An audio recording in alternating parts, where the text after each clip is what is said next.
그 당시 동아시아를 당나라가 들어서면서 당나라의 어떻게 보면 지배 신앙 중에 하나로 문수신앙이 선택이 돼요. 저 문수보살의 문수전을 이렇게 하나를 만들면 그게 전국을 평안하게 하고 안정되게 한다. 그러니까 국가를 보호한다라는 거예요. 그리고 이런 식으로 여기가 이제 떡상을 이제 중국이 확 일어나니까 무슨 일이 벌어지느냐? 우리나라에서도 자장율사가 오대산을 개창하게 되는 거고 지금 평창에 오대산을 개창하는 거고 그래서 제가 늘상 얘기하는데 평창 오대산이 1호점이다.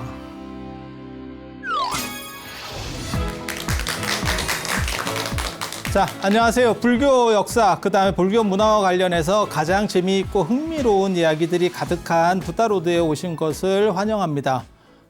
저희가 지금 중국 당나라 이야기를 하고 있는데, 당나라 하니까 많이 들어봤는데, 군대도 뭐 당나라 군대 뭐 이렇게 해서, 조금 약간 폄하할 때, 그러니까 당나라라고 하는 용어를 보통 두 가지로 쓰거든요. 하나는 굉장히 좋을 때를 당이라고 쓰고, 한 번은 약간 떨어질 때를 당이라고 써요. 이게 굉장히 이율배반적이에요. 그래서, 당나라 군대 뭐 이런 거 얘기할 때는 굉장히 안 좋은, 그리고, 이제 뭐, 아사달 아사녀가 백제 사람이라고 하는 이야기도 있고, 그 다음에 불국사 사적기에 보면 당나라 사람이다. 그러니까 좋은 건 당나라 사람이 만들었어. 우리 기술로는 잘 안 돼. 라고 할 때도 당이라고 하는 개념이 들어가요. 그래서 좋다라고 하는 개념도 들어가고, 약간, 나쁘다라고 하는 개념도 들어가고, 그렇게 되는 이유는, 전에도 제가 말씀드렸지만 당나라 군대는 세계 최강 군대였었어요. 그 당시에. 그래서, 굉장히 좋은데도 이렇게 나쁘게 쓰이는 거는 언어가 전화돼서 마치 호구라고 하는 게 호랑이 아가리라고 하는 뜻이지만 지금은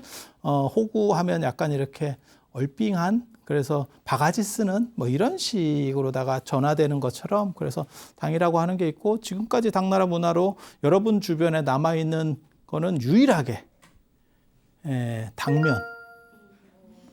당나라 면이라고 당면이에요. 그래서 당면, 잡채 넣는. 그리고 당나라 문화에서 약간 변형돼서 이렇게 지금까지 전해지는 거는 사주 보는 거, 당사주. 이렇게 해서, 원래는 당사주에 시작돼서 지금 사주 같은 걸로 이렇게 개변된다라고 보시면 되고. 그래서 당나라라고 하는 건 아무튼 중국에서 획을 긋는 그런 왕조인데, 재미있는 거는,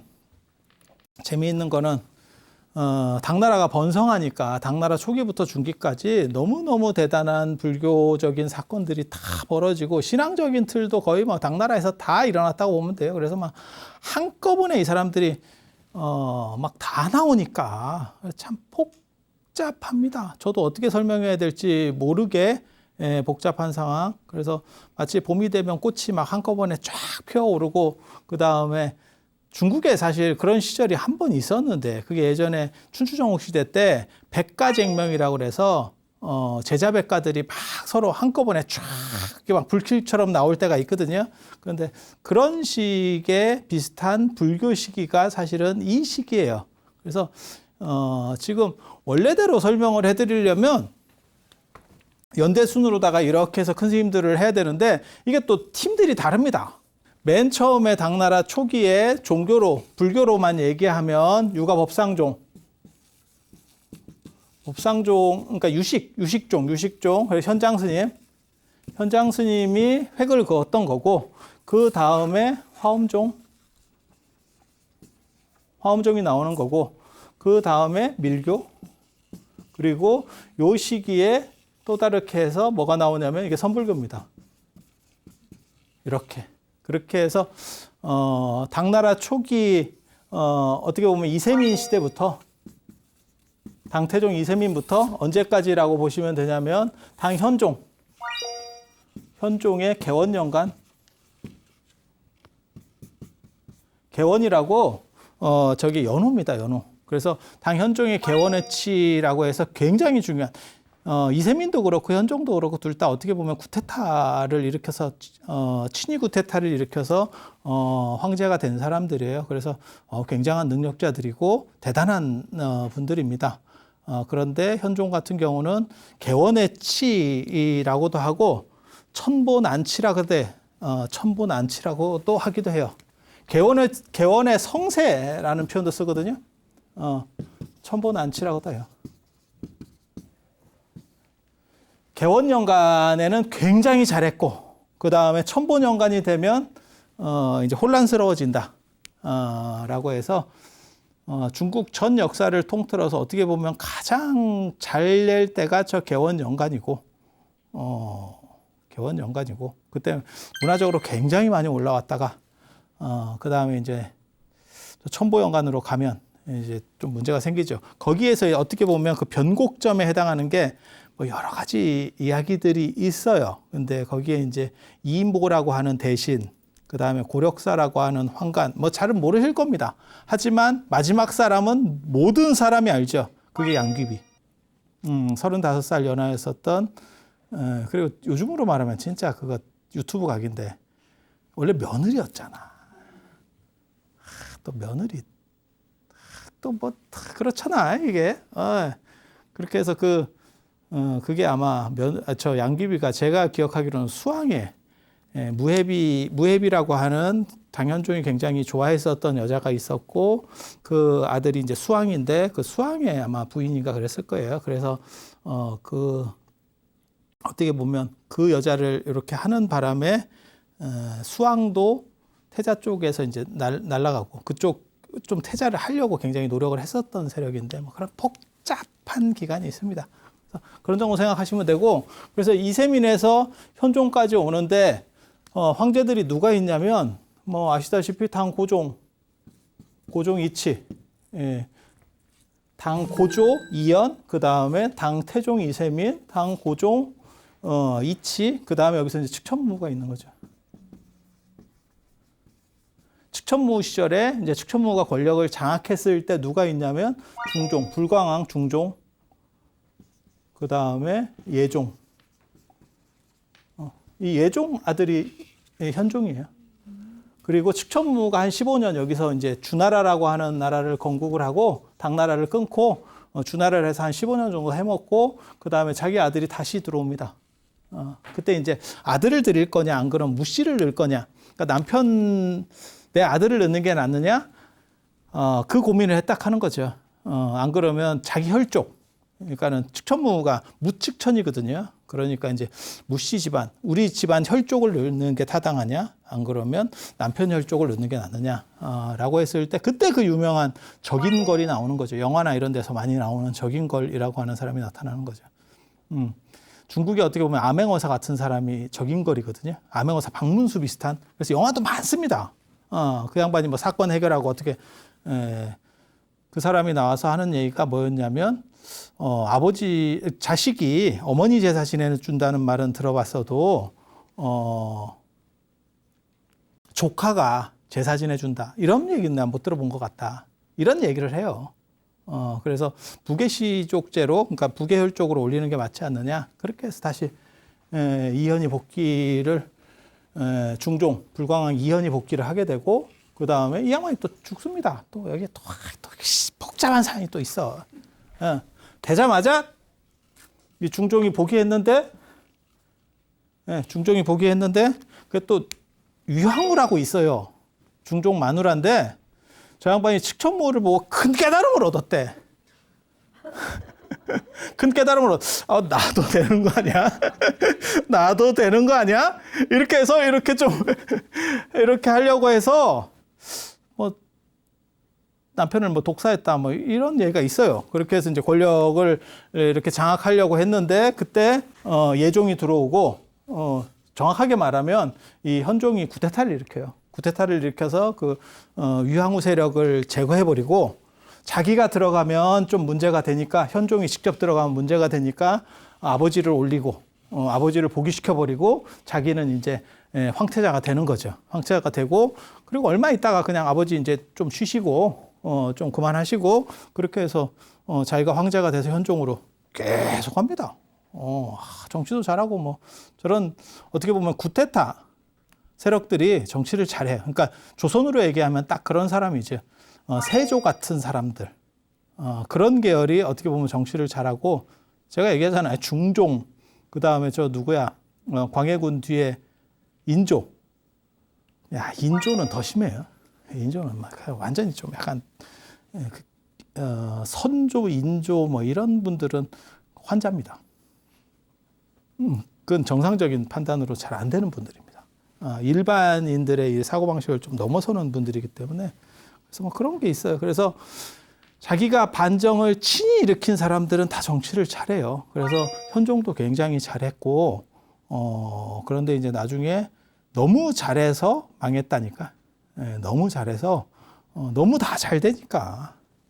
그리고 이제 나이 먹고, 예스맨들만 주변에 쫙 있고 판단이 흐려지는 거죠.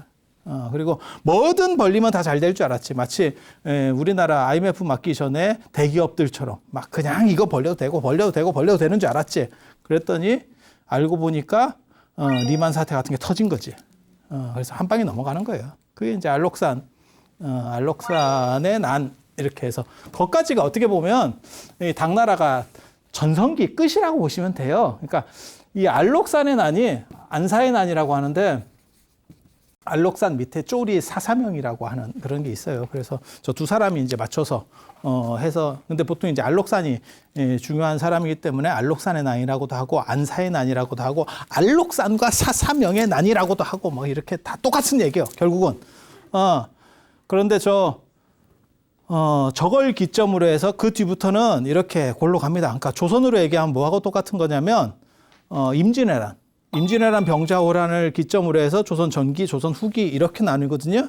그런데 조선은 그나마 다행인 게 영조정조라고 하는 어떻게 보면 약간 이렇게 띄울 수 있는 분이 그게 성공은 못했지만 다시 회복되는 거 아니야? 라고 하는 그런 정도의 시기가 있었는데 당나라는 그것도 없습니다. 저 뒤부터는 그냥 이렇게 계속 가다가 경기 끝.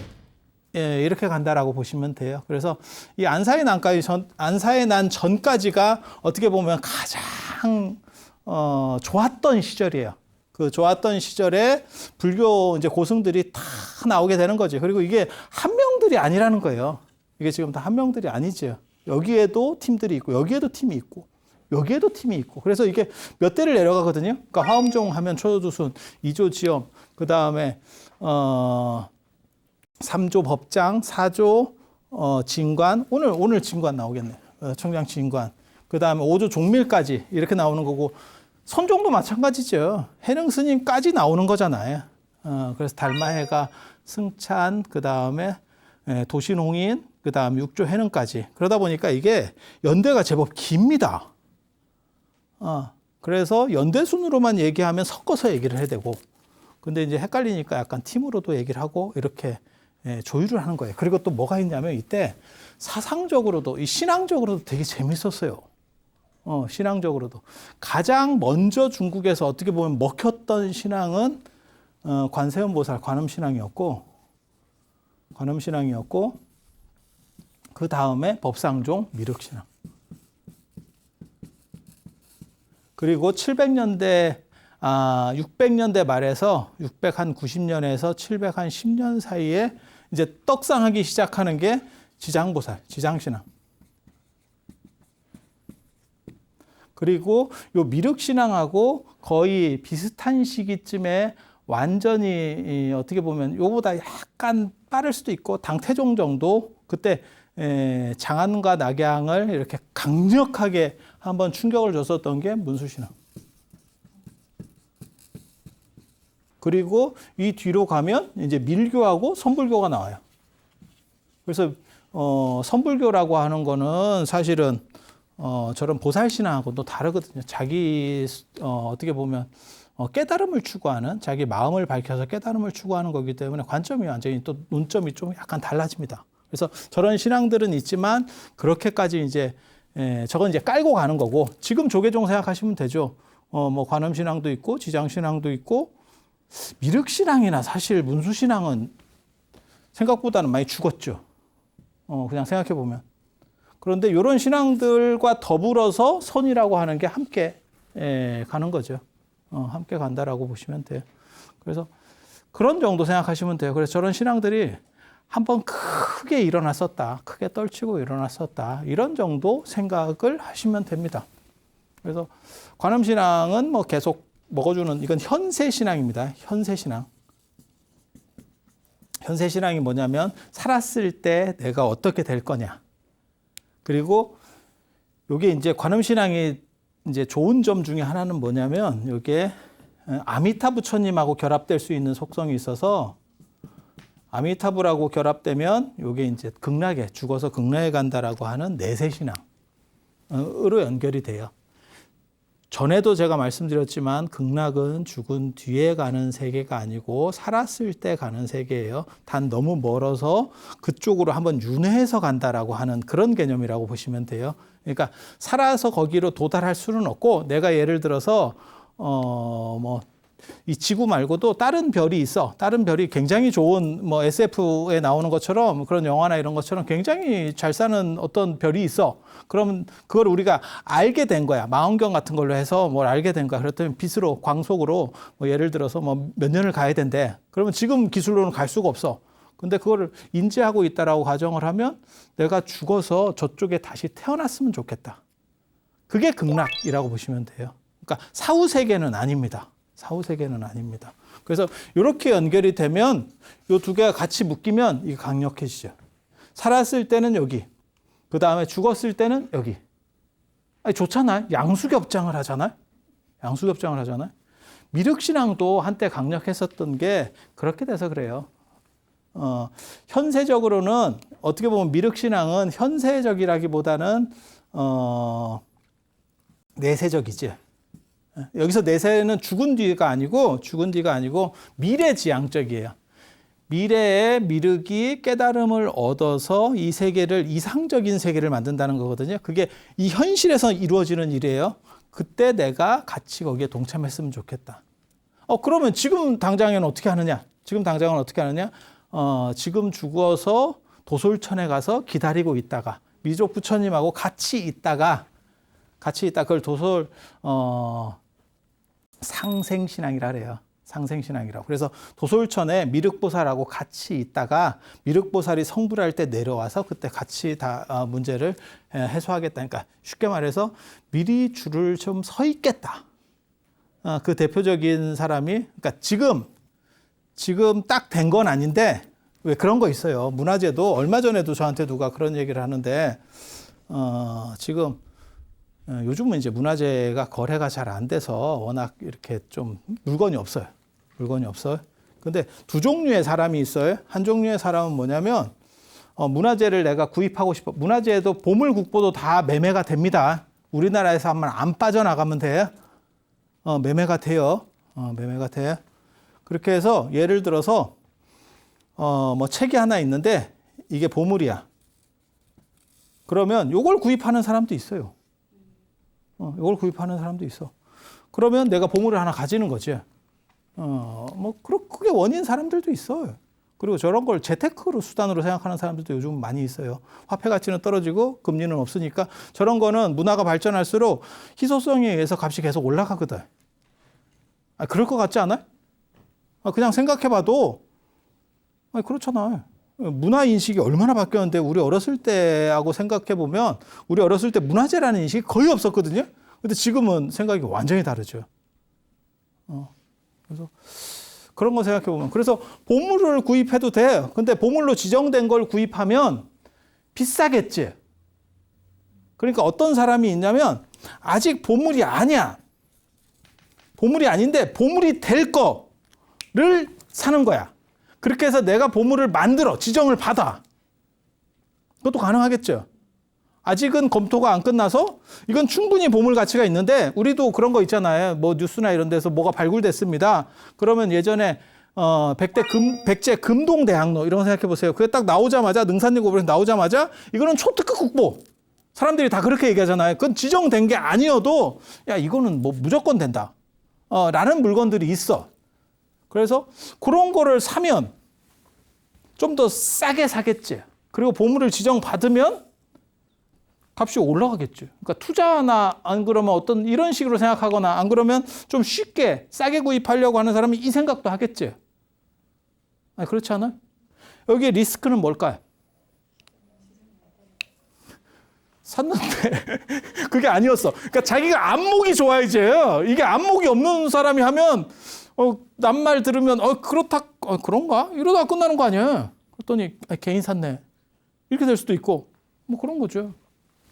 그래서 요게 어떻게 보면 확실하게 된다라고 하면 이게 미륵신앙이라고 보시면 돼요. 지금 줄 서 있으면 앞으로 터진다. 이게 뭐 그런 거죠.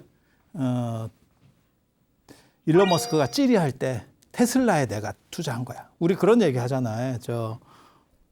야후의 손정희가 손정희 씨가 일본 야후의 소프트뱅크의 손정희 씨가 제일 잘한 일이 알리바바에 투자한 거다. 그런 얘기를 하잖아요. 그 찌리할 때 얼마 안 넣었어. 근데 그게 알리바바가 이렇게 기업이 되니까 이거 뭐 엄청난 지분을 가지게 된 상황이 됐죠. 비슷해요. 그래서 이런 정도 생각하시면 돼요. 그래서 미륵신앙이라고 하는 거는 어떻게 보면 미래 가치를 가지는 투자다. 그리고 이거는 현세적인 거다. 현세적인 것과 그 다음에 죽었을 때의 두 가지를 가지고 있다. 어떻게 좋은 것 같아요? 이거는 어떻게 보면 지정된 거고, 이거는 이거잖아. 어느 게 나아? 아니, 요게 비싸고, 이게 싸니까 일로 가는 거지. 같은 값이잖아요? 그럼 이거 가야지. 예를 들어서 이게 100만 원이고 이것도 100만 원이야. 이거는 1000만 원이고 이건 100만 원이야. 그러면 이걸 베팅해 볼 수가 있겠지. 근데 이게 같은 값이면 이거 불확실한 거보다 이거 확실한 게 낫잖아. 이게 물론 미래에 확실하게 된다라고 해도 그 기다리는 것보다는 이게 낫지 않겠어요? 그래서 이쪽이 이기는 거예요. 그렇게 생각하시면 돼. 옛날 사람도 손해볼 짓은 안 해요. 그래서 관음신앙이 미륵신앙보다 더 힘이 견고하게 가는구나 라고 생각을 하시면 되고, 그리고 이 관음신앙 같은 경우가 같이 가는 경전이 뭐냐라고 하는 것도 굉장히 중요하거든요. 이게 같이 가는 경전은 화엄경하고 법화경이에요. 화엄경하고 법화경. 법화경 안쪽에 보면 관세음보살 보문품이 있고, 화엄경 안에 보면 입법계 품에서 선제동자가 이렇게 들어갈 때, 그때 이제 그게 수월관음도의 배경이 되는 거거든요. 그래서 경전 자체도 훨씬 좋은 걸 가지고 있죠. 미륵은 미륵삼부경이라 그래서 미륵하생경, 미륵상생경, 미륵성불경 이런 걸로 갖고 하는데, 여러분이 지금 저한테 이렇게 들어봐도 그런 경전이 있었어요 라고 할 정도로 인지도가 떨어지니까, 그러니까 좋은 데 타고 있어야 되거든요. 그래서 이쪽이 이기게 된다 라고 하는 정도 기본적으로 이해하시고, 그 다음에 거기에 도전장을 내미는 또 다른 그룹, 그게 문수신앙과 지장신앙입니다.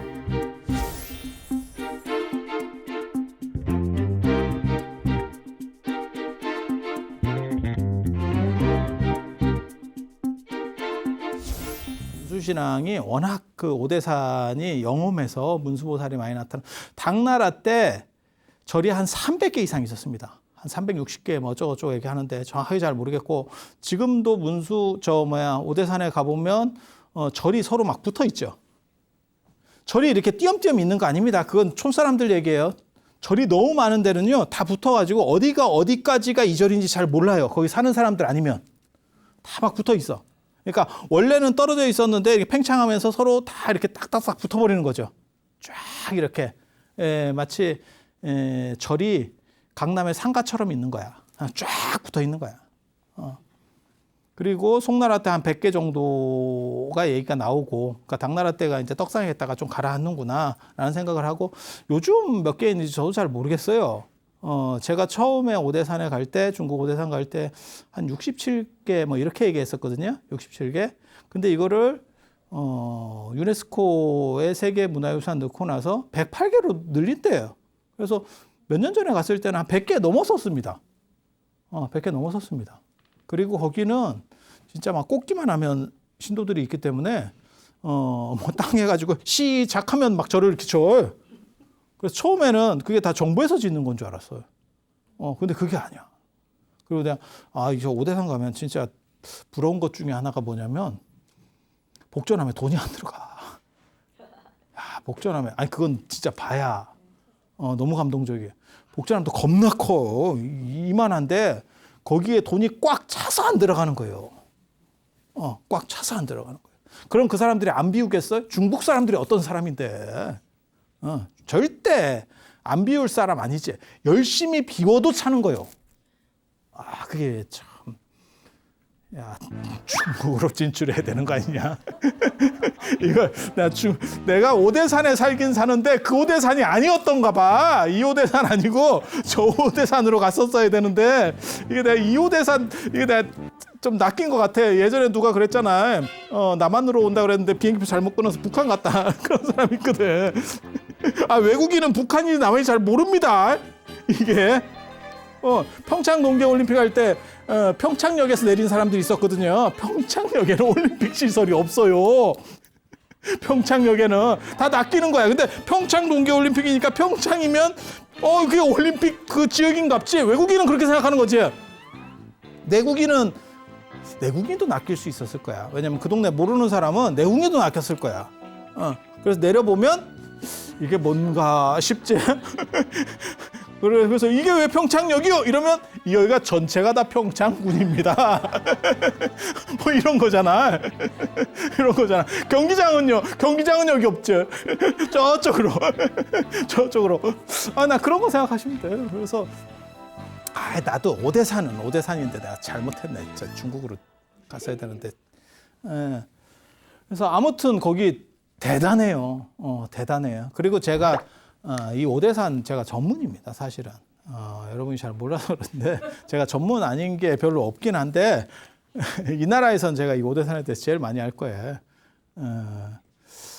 그렇게 해서 오대산의 문수보살 상습 출연 지역 또 제가 알고 있다. 스팟, 문수보살 스팟이 있어요. 그래서 그런데도 제가 가보고 태화지 그런 거 모릅니다, 사람들이. 태화지가 어딘지. 그 태화지에서 자장률사가, 제가 자장률사로 박사를 써서 그런데 자장률사가 중국 오대산에 가서 이제 문수보살을 친견하고 그게 북대에서 친견해요. 이게 제가 정리하기 전까지만 해도 태화지에서 친견했다, 북대에서 친견했다 말들이 많은데 제가 그걸 착 찾으니까 북대에서 친견했어. 북대에서 친견했고 태화지에서 태화지에서 용이 나와. 용 나온다고. 용이 나와가지고 이제 황룡사 구층목탑을 만들어라 이렇게 잔소리를 해요. 그렇게 잔소리 그걸 듣고 있더라고. 나 같으면 못 참지. 그런 잔소리. 우리는 잔소리 굉장히 싫어하거든. 그리고 나서 맨 마지막에 뭐 해주냐면 나를 위해서 원차를 지어달라. 그렇게 해서 저를 지은 데가 저 울산에 있어요. 그래서 울산에 가면 태화강, 태화동, 태화나루, 태화사 이렇게 다 이런 것들이 있어요. 그래서 나중에 자장률사 얘기할 때 이런 얘기는 또 해드릴게요. 그 영험한 얘기거든. 영험한 얘기거든. 그렇게 해서 이 오대산에 진짜 중요한 데가 거기 부처님 사리 모신 그 아쇼카 왕 때 사리를 모셨다라고는 걔네가 그렇게 약을 팔어. 그게 이제 백탑사라고 그러니까 탑원사 큰 나마탑이 있어요. 한 50m 정도 되는 큰 나마탑이 있는데 그게 이제 거기 부처님 사리가 모셔져 있고 그리고 문수보살 머리카락이 있다하기도 하고 뭐 그런 얘기가 있어요. 그런데 제일 중요한 절은 사실 지금 얘기할 저 대부 영축사라고 하는 저 절이 제일 중요한 절이고 가장 충격적인 거는 동대가 있습니다. 5대니까 동대, 서대, 남대, 북대, 중대 뭐 이렇게 해서 5대거든요. 태화지는 중대 쪽, 북대에서 중대 내려가는 쪽에 있어요. 그 태화지 지금 아무도 모릅니다. 어딘지. 내가 알아. 거기가 없어서 그래요. 거기가 없어서 사람들이 모르는 거야. 근데 그 문헌을 잘 따져보면 이제 계산을 해서 찾아내야 되는 거죠. 지금은 존재하지 않지만 추정컨대 이렇게 나오는 걸로 봐서 여기! 제가 꼭 찾고 싶은 데가 사실 오대산에 자장 스님 탑도 있었어. 신라 왕탑이라고. 그것도 내가 저 도낭 벽화를 보고 이렇게 추적을 했거든. 그런 것도 있어요. 말도 못해. 내가 이런 여러 가지 역할을 하는 걸 생각하면 참 나도 뿌듯해. 근데 그 얘기를 하려고 하는 건 아니고 동대에 가면 진짜 충격적인 탑이 하나 있어요. 문수보살 삿갓탑. 김삿갓 하듯이 문수보살 삿갓을 모셔놓은 탑이래. 야, 이거 너무 심한 거 아니냐? 문수보살이 뭔 삿갓을 써? 물론 오대산이 해발이 높고 그래서 햇빛이 좀 강하긴 한데 야, 그래도 이거 뭔 방랑시인이야? 거기 문수보살 삿갓탑이 있어, 삿갓탑. 내가 머리카락 탑도 내가 오케이 뭐 다 해주겠는데 야 사과탑 좀 그렇다. 좀 재밌지. 재밌지. 근데 실제로 오대산에 영험한 것들이 되게 많아요. 이거는 그냥 재밌자고 제가 하는 얘기. 진짜 있는 얘기를 하는 거야. 없는 거를 얘기하는 건 아닙니다. 진짜 있어요. 가보면 문수원 사과탑이라는 게 있어요. 그래서 다 있는 얘기를 지금 하고 있는데 영험한 것도 맞아요. 그래서 이적들도 많이 일어나고, 그리고 이 오대산이 왜 대단하냐면 이 영축사라고 하는, 영취사라고 저 썼다가 지웠는데 영축사라고 읽어야 돼. 이게 우리나라 발음으로는 이게 축 발음이에요. 그래서 이게 취 발음도 나고 축 발음도 나고 추 발음도 나는데 실제로 저거는 축 발음으로 읽어야 된다. 네가 어떻게 하느냐? 내가 알기는 뭘 알아? 강경도암 같은 데서 간행한 언해본에 보면 저걸 축으로 했기 때문에 축인 줄 알고 있는 거예요. 근데 이제 많은 사람들은 취 발음도 많이 합니다. 그리고 저게 이제 축 발음도 나고 취 발음도 나서 나중에 통도사에서 저것도 이제 발음을 정리할 때 그래서 영축산 통도사로 정하게 되는 것도 사실은 다 그런 연유들이 있는 거예요. 근데 이 대부 영축사인데 이 절이 영취산을 본받은 거예요. 인도 마가다국의 영취산. 오대산 안에 이게 있는 거예요. 오대산 안에 영취산이라고 하는, 영축산이라고 하는 조그만 산이 있어. 산 안에, 큰 산 안에. 경주 남산에 가면 남산 안에 금오봉이라고 하는 금오산이 있어. 조그만 산이. 남산 안에 속해 있는 금오산이야. 그 금오산에서 김시습이 글을 지은 게 금오신화야. 그러니까 산 안에도 산이 있는 거예요. 산 이름이 바뀌면 이건 다른 쪽인가? 이렇게 이게 아니고 안에 한 봉우리를 다른 산 이름으로 쓰는 거예요. 예전에는 뭐 그런 일들이 많이 있어요. 지금은 그런 일들이 별로 없는데 옛날에는 서로 칭하는 것들이 좀 달라서 그래요. 이쪽 사람들하고 서로 달라서 그래. 그래서 그렇다 치고 이 절이 그 산이 영축산인 이유가 마가다국에 영축산이 있고 이 산이 부처님께서 법화경 설법하신 데잖아요. 법화경 설법하셨다고 하고 그 다음에 마가다국에서 어떻게 보면 중림정사와 더불어서 가장 중요한 부처님 수행처예요. 그래서 영축산이라고 하는 저 산이 있는 거고, 진짜 재밌는 거 가르쳐 드릴까? 이거 사람들이 모르는 건데, 사람들 모르는 걸 나는 왜 이렇게 많이 알지? 이런 거 하면 또 비호감인데. 근데 이 영축산 때문에, 이 오대산 영축산 얘기하는 거예요. 저것 때문에 통도사가 영축산이 돼요. 통도사 영축산. 그러니까 이 마가다국의 영축산하고 이 영축산하고 산 형태가 비슷하대. 오대산도 마찬가지예요. 신라 오대산하고 이 중국 오대산하고 산 형태가 비슷하대. 그러니까 옛날 사람들은 형태가 비슷한 걸 가지고 와서 체인점을 건설하거든. 그런데 신라 시대 때 우리나라가 이렇게 있으면 경주가 수도잖아요. 경주가 수도인데 경주 밖에는 이게 동해가 수심이 깊어서 배를 인접시킬 수가 없었고, 그 다음에 울산이라고 하는 데가 원래 이게 다 뻘이에요. 지금은 다 이게 막아서 그러는데 예전에는 그 안쪽까지 전부 물이 들어오는 뻘이었었다고. 그렇게 해서 그쪽에 배를 대고 들어오는 거거든요. 배를 대고. 그래서 중국에 있는 오대산 얘기가 이렇게 해안선을 타고 울산으로 들어와서 오대산 얘기들이 존재하고 있었어요. 아니, 그게 따라온 게 영축사예요. 패키지로. 영축산 얘기도 따라 들어와. 그래서 울산에 영축산이 있어요. 실제로. 문수산도 있고 영축산도 있어요. 그리고 그 영축산은 자장률사보다 빨리 만들어졌던 것 같고, 자장률사가 그걸 본따 가지고 양산에다가 취서산에 통도사를 지어. 그러니까 영축산이 오리지널이고 취서산은 약간 짝퉁이야. 짭이야. 짭이거든요. 실제로 그래. 울산이 굉장히 재밌어요. 그게 거기에 문수산도 있고 그다음에 청량리, 청량사지도 있고 청량이 다 문수보살을 나타내는 거거든요. 그래서 그 동네에 문수신앙이 크게 있었어요.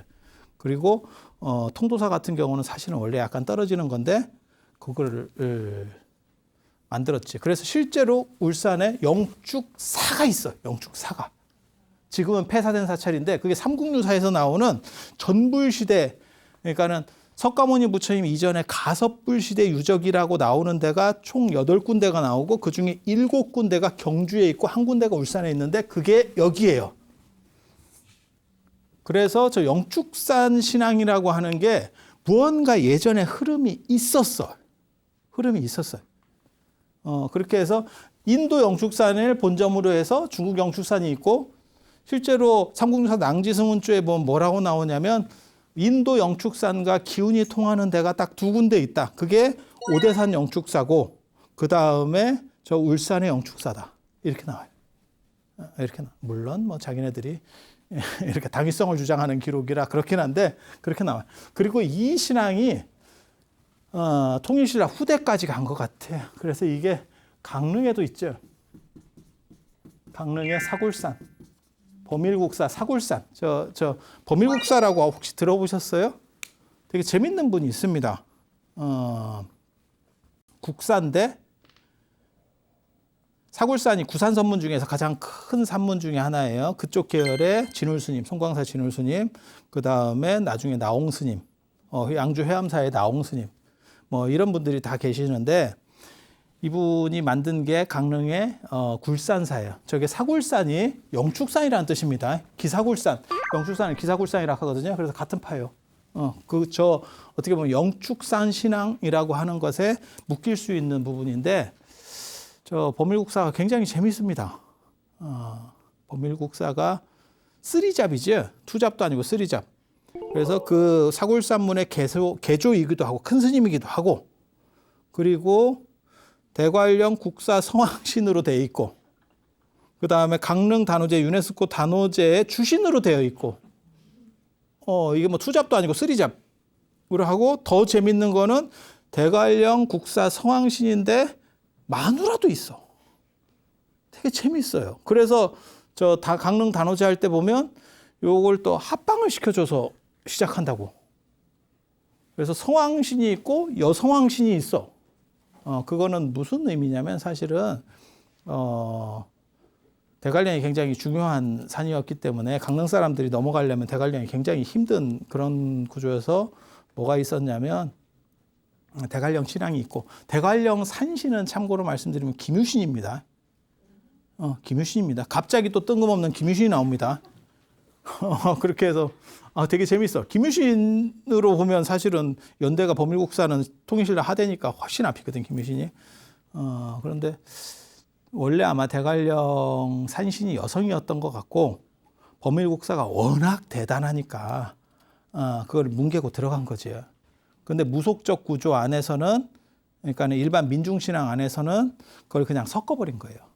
그래서 부부 이렇게 한 거야. 근데 되게 웃기는 게 부부라고 했는데 불교 쪽에서 별 이의 제기를 안 했던 거야. 그래서 국사를 대처승으로 만든 이게 무슨 민속적으로 너무 재밌어요. 웃기고 재밌어. 그래서 지금도 대관령 그 성황가에 가면 선앙당 성황각 비슷하다고 생각하시면 돼요. 약간 다른데 여러분들은 그것까지 구분하실 필요는 없고, 그러니까는 땅의 토지신, 어떻게 보면 토지신은 그냥 전체 땅신이라고 보시면 되고, 성황은 땅 위에 있는 마을 수호신, 그러니까는 문명과 관련된 그런 수호신을 성황신이라고 그래요. 그래서 대관령과 관련된 그러한 마을들을 전체를 다 이렇게 통호해주는, 그래서 오늘까지 그러고 있어요. 그러니까는 조선시대 때 저렇게 됐나 싶기도 하고, 왜 저걸 이의 제기를 안 했지? 그리고 실제로 그 성황가에 가면 말을 타고 이렇게 활 들고 있어요. 국사인데. 그래서 완전히 또 무속적으로 변형된 그런 거예요. 그런 거. 그래서 이 오대산도 되게 재밌는 게 맨 처음에는 영축산 신앙에서 시작되는 것 같아요. 이게 오대산에 300개의 절이 있다 그랬었잖아요. 근데 실제로는 360개라는 얘기도 나오거든요.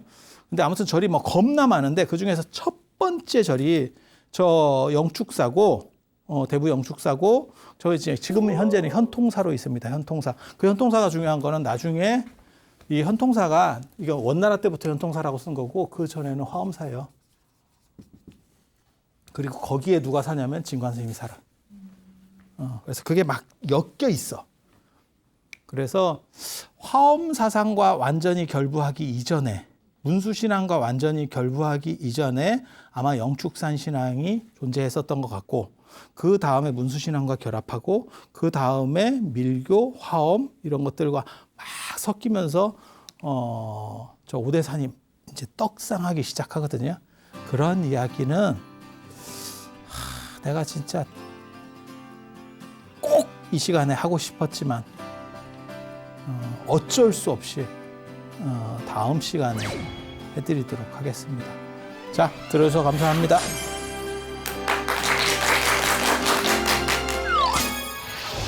오대산의 가발, 문수신앙하고 영축산신앙 이 두 가지가 있거든요. 그래서 가선마등과 축법나이 처음으로 만들었을 때 그 대부 영축사라는 건 뭐냐면 이 부라고 하는 거는 믿을 신자래. 믿을 신자에 대한 인도말이래. 인도말을 음사한 거래. 그래서 큰 믿음의 영축사. 진짜 큰 믿음이 필요할 것 같아. 그걸 믿으려면. 그리고 이 오대산이 사실은 어떻게 보면 중국 4대 영장의 메인, 첫 스타트를 끊었다고 보시면 돼요. 그게 오대산. 이 이야기가 중국과 우리나라에서 굉장히 비슷하게 서로 작동을 해요. 다락가산의 그런 부분도. 그게 낙산사 홍련암. ARS에 동참하신 분들 중 추첨을 통해 황제바이오에서 황제 동충하초 엑기스, 황제 버섯 감로스를 드립니다. 사찰로 들어서면 마음이 포근해집니다. 힘들었던 기억은 내려놓고 나를 찾는 시간을 가져봅니다. 나를 위한 행복 여행 템플스테이로 당신을 초대합니다.